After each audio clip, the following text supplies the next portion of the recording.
Hey, what's good? Here's your boy Jay, and welcome to another episode of New Brighter Jay Adventures.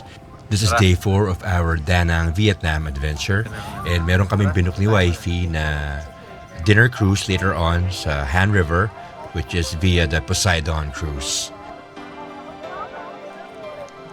Around 8 p.m. pa yung schedule ng aming dinner cruise, and I think around 5 p.m. pa lang to, so we still have like time to burn. And we've decided na mag-chill muna at tumambay dito sa ever-famous Mikey Beach.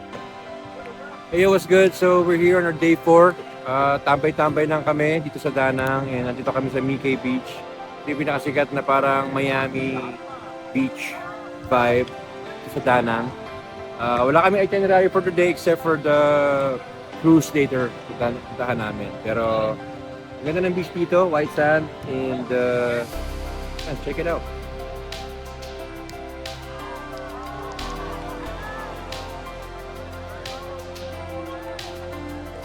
Lamig ng hangin.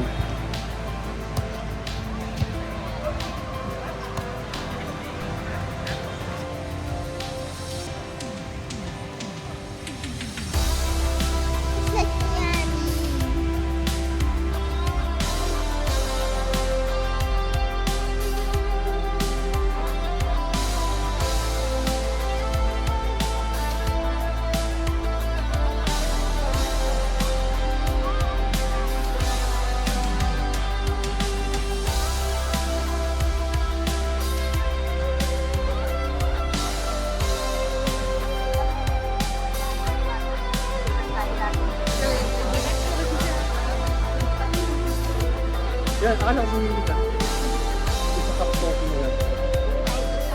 Kahit saan naman yun.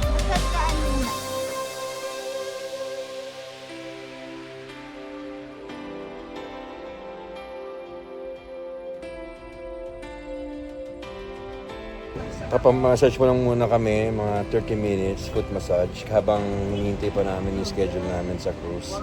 Kasi medyo maaga pa. Chill lang muna kami dito sa beach. Yeah, later dun tayo sa cruise. So chill muna. See you guys later.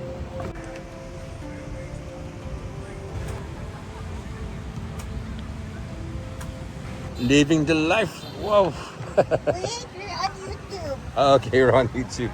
Ay, yun pala. So pagkatapos na magpa-foot massage, diretso na kami agad dito sa Han River. Good thing na around 10 minutes away lang siya sa place namin. Yung ticket sa Poseidon Cruise usually range from around 500k to 1 MVND, and that's around 1k to around 2,200. Depende na lang sa package na kukunin mo. May basic ticket na rin na may drinks lang at meron ding dinner buffet or set meal kasama na. And since first time namin, kinuha namin is yung may dinner na para mas maramdaman namin yung full experience. Nabook siya ni Wifey sa Klook at around 1,700 per person, which already includes European 2 package set meal. Di namin alam kung ano yung laman nun, but since it sounds fancy, yun na yung ginawa namin. At eto pa, minsan daw may add-ons like VIP seating or mas maganda yung view ng stage. Worth it to kung gusto mo na mas premium feel. Naghahanap pa kami na gandang seat. Meron na pala kami.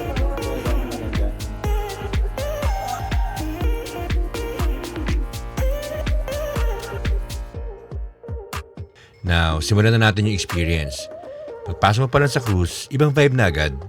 Elegant lighting, live music sa background, at yung view ng city lights na nagre-reflect sa tubig. Parang eksena sa romantic film. Hehe. Kung ikukumpara mo siya sa Victoria Harbor sa Hong Kong, parang mas chill yung vibe dito sa Vietnam. Kasi sa Hong Kong, masyadong overwhelming yung city skyline nila, di ba?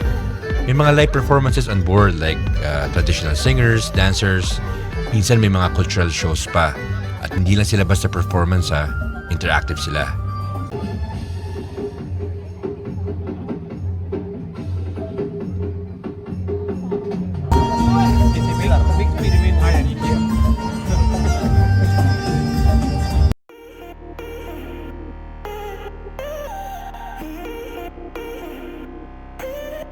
Alright, so we're here at Poseidon. Di pa kami maandar pero siniserve na yung meal namin. So our package came with like a European package set. We really don't know kung ano yung andun pero European naman. So, okay. So first up is your salad.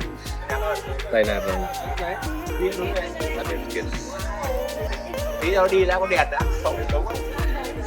Sawa ko magaling mag-ano yan. Video. Kumuha ko? Diba, try to take as the best. Kasi kung doon tayo, may puro damit na nasa likod. Okay, so it's a 1-hour cruise. Lilibutin namin itong Han River, no? Tama ba, Wait? Han River sa Da Nang. Let's see. Mga promising. Pagdaan natin yung mga Dragon Bridge. 1 hour, so maraming mangyari. Siya lang for the last day.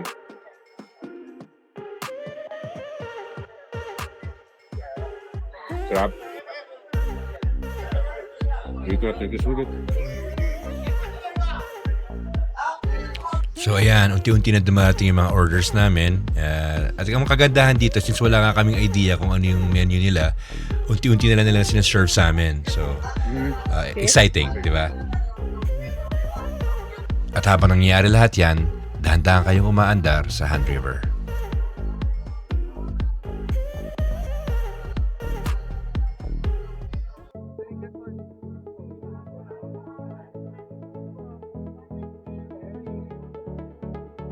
Pa nga pala sa highlights ng cruise, besides sa skyline nila, is yung mga nagagandahang bridges nila.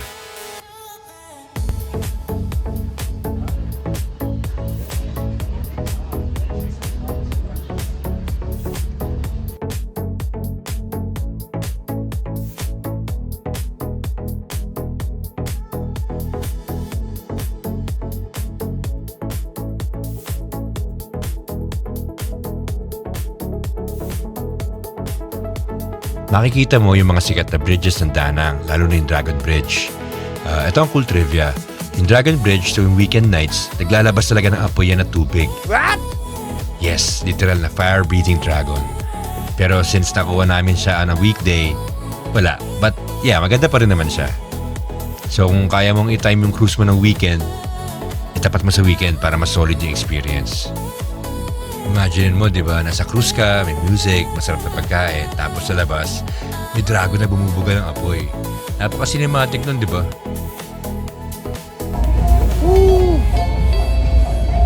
Ito na yung Golden Bridge, ay, Dragon Bridge.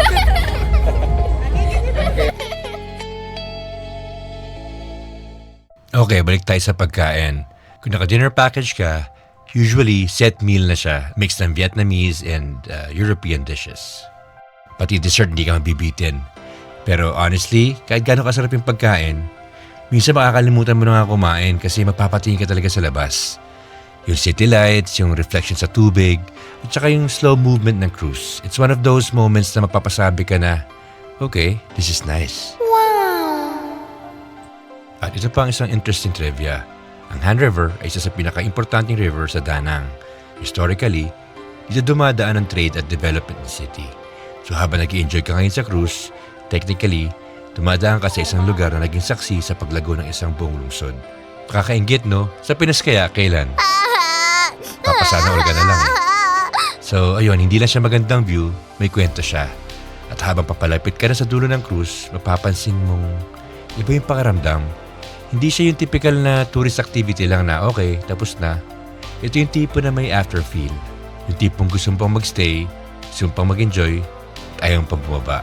Kaya sa loob lang ng halos isang oras, naka-experience ka ng pagkain, music, magandang view, at cool vibe na hindi mo makukuha sa normal na dinner lang.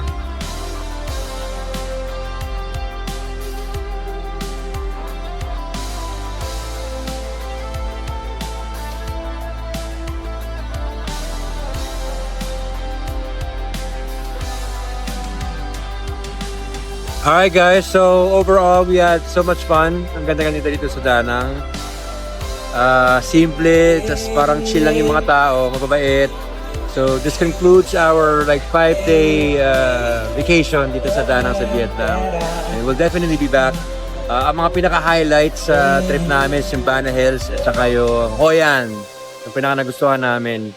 Of course, itong cruise, we had so much fun. And sa mga gusto malaman kung magkano to, nakuha lang namin siya sa Klook. So parang 1.7 lang siya, pesos. Kasama na yung package meal and of course itong 1 hour cruise. So yeah, check out yun sa Klook guys. Visit Danang if you have time, and hope you like this video. Sana makatravel ulit somewhere else. And definitely you'll be back here in Vietnam. So thanks for watching this New Brother Day Adventures. To the next episode, I'm out. Ciao! So kung pupunta ka ng Danang at naghahanap pa ng something na medyo special, hindi lang lakad, hindi lang sightseeing, Poseidon Cruise is definitely worth adding sa itinerary mo. Kasi minsan, hindi mo kailangan ng grand adventure.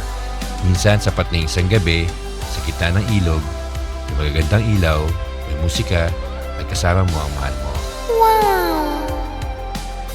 And I can say na itong Poseidon Cruise would be the best finale for our Vietnam trip. So I hope you guys like this video. Thanks for watching, and we had a good time, really. So I'll see you on the next episode. This is New Brother J Adventures. I'm out. Ciao.